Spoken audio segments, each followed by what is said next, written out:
So social మీడియాలో కొన్ని comments చూసినట్లయితే మరీ ఇంత దరిద్రమైన సొసైటీలో మనం ఉన్నామా అన్నట్టుగా ఉందన్నమాట. సో ఆ కామెంట్స్ కూడా చాలా పిక్చర్స్ బయటకు వచ్చాయి. ఈ అమ్మాయి పిక్చర్ ఏదైతే ఉందో అది పెట్టి ఆ 10 మెంబర్స్లో నేను ఉంటే బాగుండు, ఓకే అమ్మాయి 10 మెంబర్స్ని సాటిస్ఫై చేయగలిగిందంటే గ్రేట్, ఇలాంటి చెత్త కామెంట్స్ వస్తున్నాయి. సో దాని మీద మీ రియాక్షన్ ఏంటి? ఆబ్వియస్లీ పోలీస్ యాక్షన్ తీసుకోవాలి అలాంటి వాళ్ళ మీద. అంటే వాళ్ళ మైండ్ సెట్ అట్లా ఉంది అన్నప్పుడు వాళ్ళు కూడా తప్పు చేయడానికి వెనకాడారు. సో ఆబ్వియస్లీ వాళ్ళని ఫిల్టర్ చేయాలా. ఇప్పుడు కొంతమంది ఉమెన్ కూడా దానికి రిప్లై ఇచ్చారు. కొంతమంది ఒక సాడ్ పోస్ట్ పెడితే దాని లోపల స్పెల్లింగ్ మిస్టేక్స్ కూడా ఎత్తుకుతున్నారు. సెంటెన్స్ కరెక్ట్ లేదు, ఈ స్పెల్లింగ్ కరెక్ట్ లేదు అని ఒక ఉమెన్, అది కూడా రేప్ కి రిలేటెడ్ ఒకరు వాళ్ళ ఫ్రెండ్ ఎవరో పోస్ట్ చేస్తే, వెస్ట్ బెంగాల్ కేసులో వాళ్ళ ఫ్రెండ్ ఎవరో పోస్ట్ చేస్తే దాని లోపల స్పెల్లింగ్ మిస్టేక్స్ ఉమెన్ కూడా ఎత్తుకుతున్నారు. సో ఇలాంటి వాళ్ళని అయితే మనం ఆబ్వియస్ గా వాళ్ళ మైండ్ సెట్ చెడిపోయే ఉంటది. వాళ్ళు రేపు పొద్దున్న తప్పు చేయొచ్చు, 100% తప్పు చేయొచ్చు. ఇన్ఫ్లుయెన్స్ లాట్ ఆఫ్ మెంబర్స్ కూడా బయట ఎవరైతే ఉన్నారో చాలా ఇన్ఫ్లుయెన్స్ చేస్తారు వాళ్ళు. సో ఇటువంటి వాళ్ళకి ఎటువంటి శిక్షలు ఉంటాయి అసలు? అంటే వాళ్ళకి శిక్షలు ఏముంటాయండి, వాళ్ళు ఊరికే వాళ్ళ కమెంట్స్ పెడుతున్నారు, వాళ్ళ వ్యూస్ చెప్తున్నారు. అది అంత పెద్దగా మాట్లాడే శిక్ష అంత అంటే అది లైట్ లోకి వచ్చేంత శిక్ష ఏమి ఉండదు. వాళ్ళని పిలుస్తారు, వార్నింగ్ ఇస్తారు, ఆ పోస్ట్లు డిలీట్ చేపిస్తారు, అంతేగాని వాళ్ళకి ఏదో ఇలా శిక్ష పడిపోతుంది అన్నట్టయితే ఉండదు. చెప్తున్నా, మర్డర్ చేసిన వాళ్ళే బయట తిరుగుతున్నారు అన్నప్పుడు అట్లా ఆ కమెంట్స్ చేసిన వాళ్ళని పిలుస్తారు, వార్నింగ్స్ ఇస్తారు, పంపిస్తారు, డిలీట్ చేపిస్తారు అంతే. మరి మర్డర్ చేసిన వాళ్ళు బయట తిరుగుతుంటే ఇంకా పోలీసులు, అడ్వకేట్లు, కోర్టులు ఇవన్నీ ఉండే ఏంటి ప్రయోజనం? సో ఏంటి ప్రయోజనం అంటే ఇప్పుడు ఆ మర్డర్ చేసిండ్రు, ఇప్పుడు అది నాన్ కాంపౌండబుల్ కావాలని చేసిండో ఎట్లా చేసిండో అన్నది ప్రూఫ్ కాదు. సో ఇప్పుడు ఒక ఫ్రెండ్ ఉన్నాడు, తనతో పాటు ఇంకొక ఫ్రెండ్ ఉన్నాడు, తను ఆయనతో పాటు ఉన్నాడు, వాడు ఏం తప్పు చేయకపోయినా 8 కిందకి తనకి శిక్ష చేస్తారు. సో ఆబ్వియస్లీ తను నిరూపించుకుంటారు, నేను ఏం చేయలేదు, I was just standing with him. కానీ అప్పుడు కోర్ట్ ఏం క్వశ్చన్ చేస్తారంటే, you are standing with him but you didn't attempt to stop him.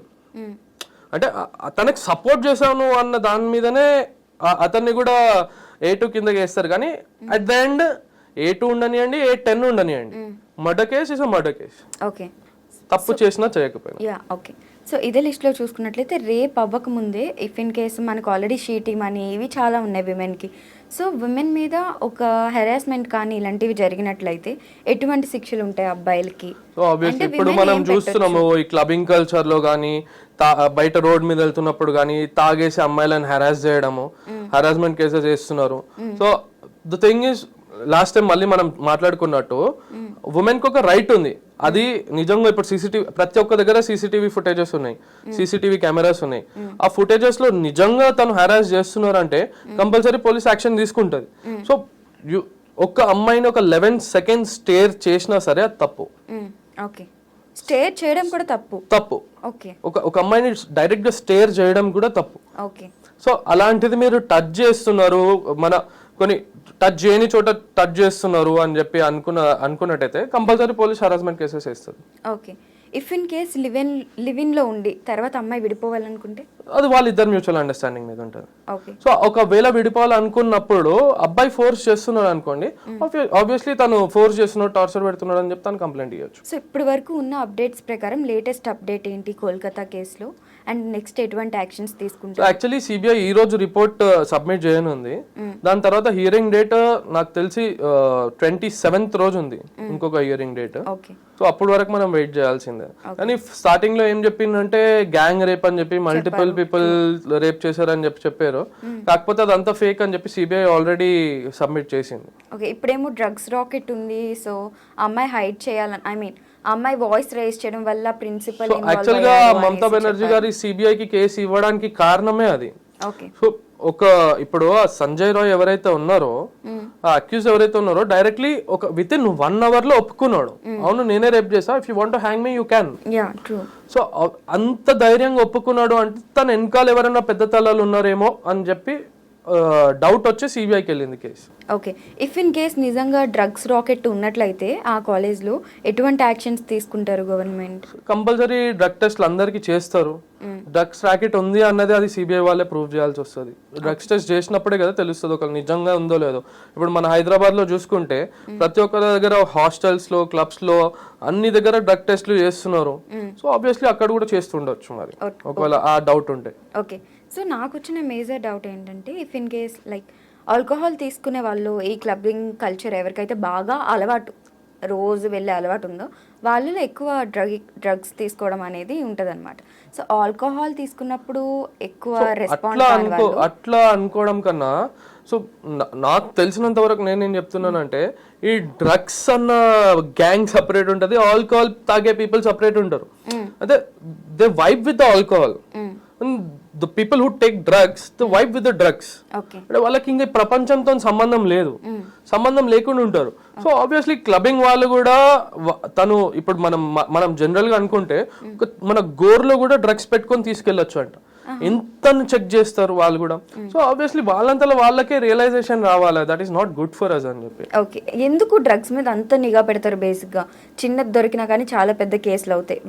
Why అంటే ఆబ్వియస్లీ అది మన సొసైటీని పాడు చేస్తుంది. ఇప్పుడు ఈ రేప్స్ జరగడానికి కారణం కూడా, ఇప్పుడు కొంతమంది గంజాయి తాగుతారు, డ్రగ్స్ తీసుకుంటారు, ఆల్కహాల్ లో ఉంటారు. ఆ నషాలో ఇంటాక్సికేటెడ్ ఉన్నప్పుడు వాళ్ళు ఏం చేస్తున్నారో వాళ్ళకే అర్థం కాదు. హాఫ్ ఆఫ్ ద రేప్స్ ఈ డ్రగ్స్ తీసుకోవడం వల్ల, ఈ గాంజాయి తాగడం వల్ల, ఫుల్లీ ఇంటాక్సికేటెడ్ అవ్వడం వల్లనే రేప్స్ కూడా జరుగుతున్నాయి. సో ఆబ్వియస్లీ అది కూడా మన సొసైటీకి ఉన్న ప్రెసెంట్ గవర్నమెంట్ కి తప్ప పేరు తెచ్చినట్టే కదా, చెడ్డ పేరు వచ్చినట్టే అది. సో ఆబ్వియస్లీ కంపల్సరీ ఆ డ్రగ్స్ అన్నప్పుడు అది వేరే వాళ్ళకి హాని, వాళ్ళకన్నా వాళ్ళు ఏమైనా చేసుకోనండి, కానీ ఆ డ్రగ్స్ తాగిన స్టేట్ లో వేరే వాళ్ళని కొట్టడము, వాళ్ళని అబ్యూజ్ చేయడము, ఉమెన్ ఉంటే రేప్స్ అవ్వడము, ఈ డ్రగ్స్ స్టేట్ లోనో ఇంకా గంజాయి స్టేట్ లోనే కదా అవుతుంది. అదే స్టేట్ ఆఫ్ మైండ్ లో అవుతుంది. రీసెంట్ గా సెలబ్రిటీస్ కూడా ఒక ఇష్యూలో బాగా దొరికారు, డ్రగ్స్ తీసుకుని రేవ్ పార్టీలు. Exactly, Bengaluru rave party. So rave parties నే బ్యాన్ చేస్తే అయిపోద్ది కదా, ఎందుకంటే ఆబ్వియస్లీ రేవ్ పార్టీస్ బ్యానే ఉన్నాయి, బ్యాన్ చేసే అవసరం లేదు, ఆల్రెడీ దే ఆర్ బ్యాన్.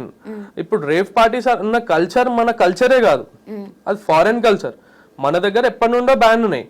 కాకపోతే ఇప్పుడు ఫ్రెండ్స్, ఇప్పుడు ఆల్ ఆర్ ఈక్వల్ అన్నప్పుడు ఫ్రెండ్స్ కలిసి పార్టీ చేసుకుంటున్నా సరే, నార్మల్ ఒక చిన్న పార్టీ చేసుకున్నా సరే దాన్ని రేవ్ పార్టీ అన్న పేరుతోనే తీస్తున్నారు. ఇప్పుడు జనరలీ మొన్న ఇంకొక సెలబ్రిటీది ఫామ్ హౌస్ లో ఇష్యూ అయింది. ఆల్ ఫ్రెండ్స్ ఉన్నారు అంతే, they are all having alcohol అంతే.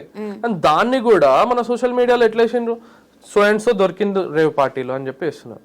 ఫ్రెండ్స్ కలిసి కూర్చొని తాగడం కూడా రేవ్ పార్టీ కిందకి రాదు కదా. సో యాజ్ ఆఫ్ నౌ ఉన్న అప్డేట్ ప్రకారం అయితే ఈ రోజు సిబిఐ రిపోర్ట్ సబ్మిట్ చేశారన్నారు కదా, ఈ సిబిఐ అనేది ఎన్ని డేస్ జరుగుతుంది మనకి ఇన్వెస్టిగేషన్ అంతా? సో ఇప్పుడు డైరెక్ట్ చీఫ్ జస్టిస్ గారు చూస్తున్నారు కాబట్టి 9 జడ్జెస్ బెంచ్ ఉంది.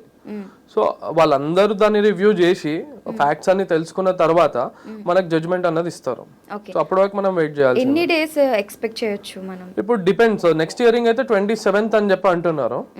So we have to wait till then. Okay, అప్పుడు కూడా we will get another update కానీ there is no full stop. Exactly, no full stop అంతే. అంటే ఇంత ఇమీడియట్ గా అయితే తనకు శిక్ష పడిపోతుంది, తీసుకెళ్లి ఉరి తీసేస్తారు అన్నట్టయితే కాదు. మనం ఆ ప్రొటెస్ట్లు చేస్తూనే ఉంటాం. 2012 లో ప్రొటెస్ట్ చేసినాం, ఆఫ్టర్ 12 years మళ్ళీ ప్రొటెస్ట్ చేస్తున్నాం. అది అక్కడి వరకు ప్రొటెస్ట్ లోనే అయిపోతుంది అనుకుంటున్నా. కానీ but what I believe is to don't burn candles, burn the person who is accused అంతే. But I have a doubt that Sanjay Roy నేనే రేప్ చేశాను అని ఒప్పుకున్న తర్వాత, అండ్ ఆ అమ్మాయి నెయిల్స్ లో కూడా ఏదైతే బ్లడ్ ఉందో సంజయ్ రాయ్ బాడీ మీద ఉన్న స్క్రాచెస్ తో మ్యాచ్ అయిందని చెప్పారు.